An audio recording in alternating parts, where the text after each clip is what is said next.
मित्रांनो नमस्कार. तुमचं माझ्या युट्यूब चॅनलमध्ये स्वागत आहे.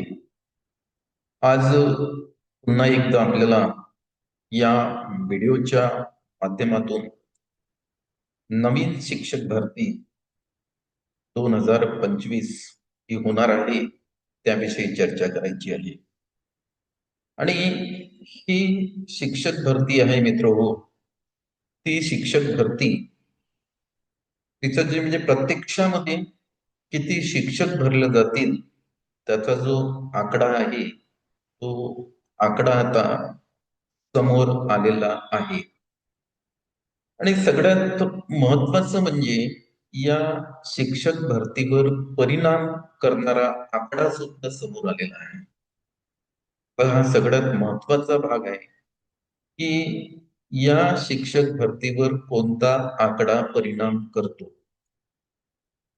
तर हा जो नवीन आकडा आलेला आहे आणि हा नवीन आकडा या शिक्षक भरतीवर परिणाम करणारा आहे, तो आकडा 15 मार्च 2024च्या जी आर नुसार आलेला आहे. मी पुन्हा एकदा या जी आरचा उल्लेख करतो, कारण हा जो जी आर निघालेला आहे या जी आर मुळे शिक्षण क्षेत्रामध्ये जे काही शिक्षकांची पदं आहेत त्या रिक्त पदांवर फार मोठा परिणाम झालेला आहे. हे इथं फार महत्वाचं आहे मित्र. आता हा परिणाम कशा प्रकारे झाला त्यावर आपल्याला चर्चा करायची आहे. कारण 15 मार्च 2024चा जो जी आर आहे या जी आर ला आपल्या महाराष्ट्रामध्ये जो काही शालेय शिक्षण व क्रीडा विभागाच्या अंतर्गत जे काही आपले शिक्षक उमेदवार नियुक्त आहेत त्यांच्या संघटनेने सुद्धा विरोध केलेला आहे. खाजगी व्यवस्थापनाच्या जे काही शाळा आहेत त्यांनी सुद्धा विरोध केलेला आहे. आणि एवढं करून हा जी आर उच्च न्यायालयामध्ये सुद्धा याला चॅलेंज केलं होतं, परंतु उच्च न्यायालयाने हा जी आर कायम ठेवला आणि या जी आर नुसार 2024-25 आणि 25-26 ची संच मान्यता मिळवून झालेली आहे. आणि या संच मान्यतेमध्ये जो अतिरिक्त शिक्षकांचा आकडा आलेला आहे तो आकडा जर बघितला तुम्ही तर तुम्हाला असं दिसेल की हा आकडा नवीन शिक्षक भरतीवर फार मोठा परिणाम करतोय. कारण नवीन शिक्षकांचे जे काही पद आहेत, जे रिक्त पद आता भरल्या जाणार होते ते रिक्त पद या जी आर मुळे त्याच्यावर बराचसा अंकुश आलेला आहे. हा अंकुश कशा प्रकारे आलेला आहे तर या जी आर नुसार जे काही सरप्लस शिक्षक झालेले आहेत त्या सरप्लस शिक्षकांचं समायोजन रिक्त जागांवर होणार आहे.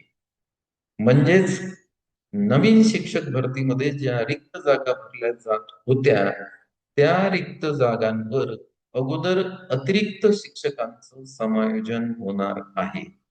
आणि हा अतिरिक्त शिक्षकांचं समायोजन करण्याचं जे काही वेळापत्रक आहे ते वेळापत्रक सुद्धा शासनाने आता जाहीर केलेलं आहे आणि तसा जी आर सुद्धा काढलेला आहे. त्या जी आर वर सुद्धा आपल्याला यानंतरच्या व्हिडिओमध्ये आपण चर्चा करू. परंतु आजचा जो विषय आहे तो महत्वाचा विषय असा आहे की 15 मार्च 2024च्या जी आरने आपले जे शिक्षक उमेदवार आहेत त्यांच्या रिक्त जागेंवर काय परिणाम केलेला आहे ते आपल्याला बघायचं आहे आणि हे तुमच्या आमच्या दृष्टिकोनातून फार महत्वाचं आहे. 15 मार्च 2024चा जी आर या जी आर नुसार जी 2024-25 हे एक शैक्षणिक सत्र आहे आणि दुसरं शैक्षणिक सत्र 25-26 यामध्ये जी संच मान्यता झालेली आहे ही संच मान्यता विद्यार्थी संख्येनुसार झालेली आहे. आणि ज्या शाळेमध्ये विद्यार्थ्यांची संख्या कमी आहे त्या शाळेमधल्या शिक्षकांना अतिरिक्त ठरवण्यात आलेलं आहे. यामध्ये स्थानिक स्वराज्य संस्थांच्या शाळा सुद्धा आहेत, ज्यामध्ये झेडपीच्या शाळा येतात, नगर परिषदच्या शाळा येतात, महानगरपालिकांच्या शाळा येतात. दुसरं महत्वाचं म्हणजे खाजगी व्यवस्थापन ज्या शाळा चालवते, ज्या शाळा अनुदान प्राप्त आहे, त्यांचा सुद्धा या अतिरिक्त शिक्षकांमध्ये त्यांच्या शाळेवरचे नियुक्त शिक्षक जे आहेत ते सुद्धा अतिरिक्त झालेले आहेत. मग आजच्या या व्हिडिओच्या माध्यमातून आपल्याला हे जाणून घ्यायचे आहे की स्थानिक स्वराज्य संस्थेमधून जे काही शिक्षक अतिरिक्त होतात त्यांची संख्या किती आहे. बघा, हा एक महत्वाचा भाग आहे. स्थानिक स्वराज्य संस्थेमध्ये अतिरिक्त शिक्षकांची संख्या आपल्याला जाणून घ्यायची आहे. कारण स्थानिक स्वराज्य संस्थेमध्ये जी शिक्षकांची भरती होते ती विदाऊट इंटरव्ह्यू होते मित्र. ती आपल्या शिक्षक उमेदवाराच्या दृष्टिकोनातून फार महत्वाची आहे. परंतु स्थानिक स्वराज्य संस्थांमध्ये ज्या काही रिक्त जागा आहेत त्या रिक्त जागेवर हे अतिरिक्त शिक्षक जाऊन बसणार आहेत. त्यामुळे रिक्त जागांची संख्या जी आहे ती कमी होणार आहे. म्हणजेच हा जो अतिरिक्त शिक्षकांचा आकडा आहे हा ज्या काही रिक्त जागा आहेत शिक्षक उमेदवारांसाठी त्या रिक्त जागेवर परिणाम करणारा आहे. दुसरं आणखी आपल्याला बघायचं आहे की महाराष्ट्रामध्ये ज्या खाजगी व्यवस्थापन शाळा चालवते, ज्या अनुदान प्राप्त शाळा आहेत त्यामध्ये सुद्धा बरेच शिक्षक अतिरिक्त झालेले आहेत. त्यांचा आकडा सुद्धा आता समोर आलेला आहे.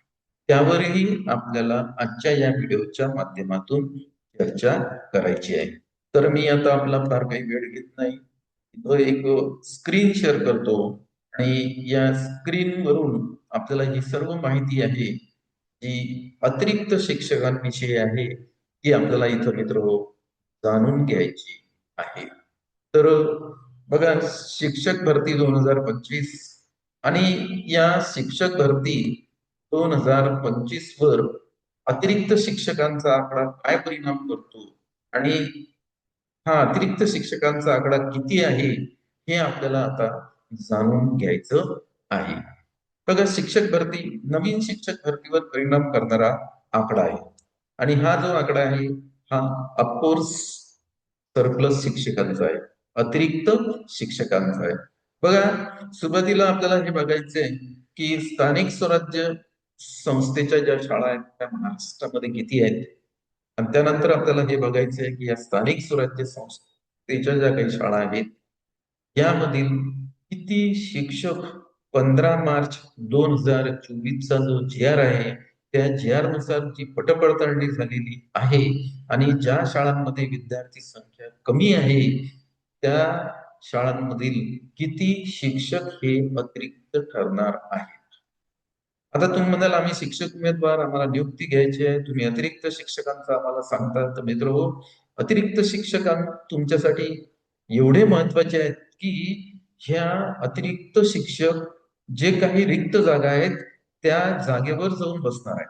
तिथे यांचं समायोजन होणार आहे. म्हणजे तेवढ्या रिक्त जागा एकूण रिक्त जागेमधून कमी होणार.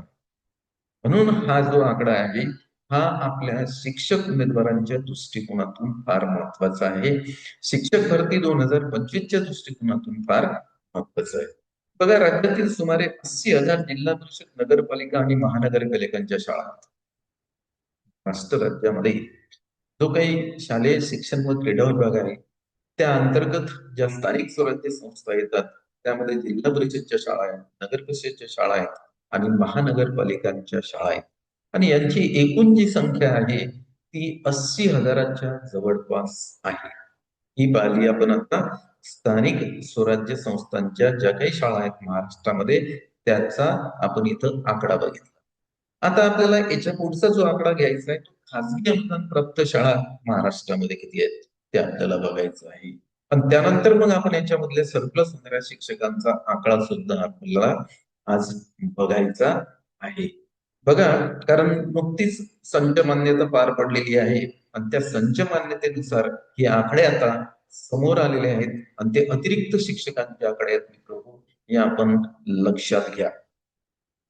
खाजगी अनुदानित प्राथमिक शाळा आणि 17,000 माध्यमिक शाळा आहेत. बघा, काही खाजगी अनुदानित प्राथमिक शाळा आहेत, काही माध्यमिक शाळा आहेत. याचा जर आपण एकूण विचार केला तर हा आकडा 17,000च्या जवळपास जातो. म्हणजे 80,000 स्थानिक स्वराज्य संस्थेअंतर्गत चालवणाऱ्या प्राथमिक शाळा आहेत आणि काही प्राथमिक शाळा या खाजगी अनुदानित आहेत आणि माध्यमिक शाळा सुद्धा आहेत. तर त्यांची जी संख्या आहे ती 17,000च्या जवळपास महाराष्ट्रामध्ये आहे. आता आपल्याला हे बघायचं आहे की ह्या ज्या 80,000 शाळा आहेत स्थानिक स्वराज्य संस्थांच्या, यामधील किती शिक्षक बांधव रिक्त होतात त्याची संख्येमुळे. आणि जी आर म्हणताय, ज्या जी आर ची भीती होती आपल्या शिक्षक संघटनांना, कारण शिक्षक संघटना स्थानिक त्यानंतर खासगी अनुदान प्राप्त शाळेचे जे काही शिक्षक संचालक मंडळ आहे, हे नेहमी सांगायचं होतं की हा जो 15 मार्च 2024 चा जी आर आहे, हा शिक्षण व्यवस्थेवर दूरगामी परिणाम करणार, विशेष म्हणजे शिक्षकांच्या नियुक्तीवर परिणाम करणार आहे, असं त्यांचं म्हणणं होतं. पण शासनाने ऐकलं नाही आणि माननीय उच्च न्यायालयाने सुद्धा तो जी आर कायम ठेवला. त्यामुळे 2 वर्षाची संच मान्यता त्या जी आर नुसार झालेली आहे. तर अगोदर जो आपल्याला आकडा बघायचा आहे, तो स्थानिक स्वराज्य संस्थांच्या ज्या काही शाळा आहेत त्यामधील किती शिक्षक अतिरिक्त होणार आहेत. प्राथमिक शाळांमधील 6,000 शिक्षक अतिरिक्त. जवळपास त्या संच मान्यतेनुसार असा अंदाज आहे की प्राथमिक शाळा म्हणजे स्थानिक स्वराज्य संस्थेअंतर्गत ज्या जिल्हा परिषदच्या शाळा आहेत, महानगरपालिकांच्या शाळा आहेत, त्याच्यानंतर नगर परिषदच्या शाळा आहेत, ज्यामधील नियुक्ती विदाऊट इंटरव्ह्यू होते, त्या शाळांमधले 6,000 शिक्षक हे अतिरिक्त होणार आहेत या नवीन संच मान्यतेनुसार. आता दुसरं आपल्याला बघायचं आहे की जे काही खाजगी व्यवस्थापन चालू होते, माध्यमिक शाळा, काही त्यांच्या प्राथमिक शाळा आहेत, त्यामधील किती शिक्षक सरप्लस होणार आहेत, म्हणजे अतिरिक्त झालेले आहेत. तर माध्यमिक शाळांमधील सुमारे 5,000 जे काही शिक्षक आहेत ते अतिरिक्त ठरलेले आहेत. आणि कोणत्या जी आर नुसार? तर 15 मार्च 2024च्या जी आर नुसार. म्हणजेच आपण जर दोन्ही याचा जर विचार केला, म्हणजे स्थानिक स्वराज्य संस्थांच्या शाळांचा विचार केला आणि माध्यमिक शाळांचा जर विचार केला, ज्या खासगी अनुदान प्राप्त शाळा आहेत, त्या दोघांमधलाही जर आकडा बघितला आपण अतिरिक्त शिक्षकांचा, तर तो जवळपास 11,000च्या वर जातो. म्हणजेच दोन्ही मिळून जे काही एकूण शिक्षकांचे रिक्त पद आहेत त्यामध्ये 11,000 जागा कमी होणार आहेत. आणि हा आकडा फार मोठा आहे. तो आपल्या नवीन शिक्षक भरतीवर परिणाम करणारा आकडा ठरणार आहे, असं माझं वैयक्तिक मत आहे. त्यामुळे हा जो जी आर आहे, हा 15 मार्च 2024चा जी आर, हा शिक्षक भरतीला सुद्धा मारक ठरलेला आहे, हे इथं उल्लेखनीय आहे. तर आजच्या आपल्या या व्हिडिओच्या माध्यमातून आपण अतिरिक्त शिक्षकांची संख्या जाणून घेतलेली आहे. आणि अतिरिक्त शिक्षकांची संख्या जी आहे ती 11,000च्या जवळपास येणार आहे नवीन सत्य मान्यतेनुसार. त्यामुळे नवीन शिक्षक भरतीवर याचा निश्चितच फार मोठ्या प्रमाणावर परिणाम होणार आहे, हे आपण लक्षात. तर ठीक आहे, तुम्हाला हा व्हिडिओ आवडला असेल तर याला लाईक करा.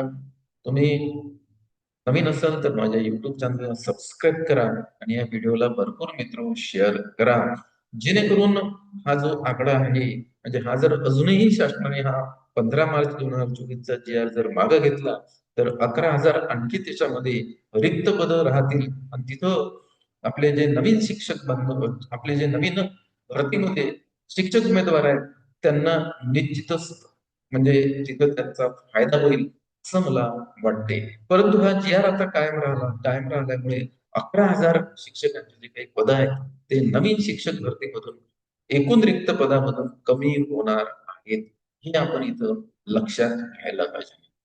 तर ठीक आहे, आजच्या या चर्चेला मी पूर्णविराम देतो. पुन्हा आपली भेट नंतरच्या व्हिडिओमध्ये होईल. धन्यवाद मित्रांनो.